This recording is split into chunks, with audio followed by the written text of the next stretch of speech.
Event management politics ज्यांना कोणाला भविष्यात करायचं असेल तर त्यांनी परळीला यावं, तिथं शिक्षण घ्यावं आणि ते शिक्षण घेऊन संपूर्ण देशामध्ये त्याचा प्रसार करावा. सपना चौधरी, रश्मिका मंडाना, अजून काय माझ्या नवीन नवीन प्राजक्ता माळी, हा प्राजक्ता माळी सुद्धा आमच्या इकडे येतात बरं का. ते इव्हेंट मॅनेजमेंट विषयी काहीतरी सांगत होते की यांच्याकडून शिकावं इव्हेंट मॅनेजमेंट. मान्य. हे वागणं महाराष्ट्रातल्या राजकारण्यांना शोभत नाही, ही अतिशय निंदनीय बाब आहे.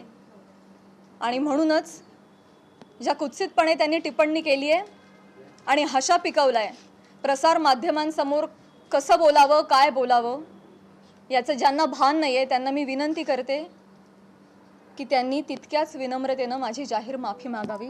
त्या काय माझ्या दुश्मन नाही, माझी त्यांची नीटनाटकी ओळखही नाही बरं का.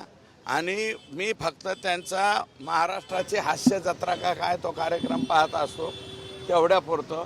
जर त्यांनी माझा निषेध केला असेल तर मी त्यांचा निषेध म्हणून हास्य जत्रा बघायचं बंद करतो. माझं मत असं आहे की मी माफी काही मागणार नाही.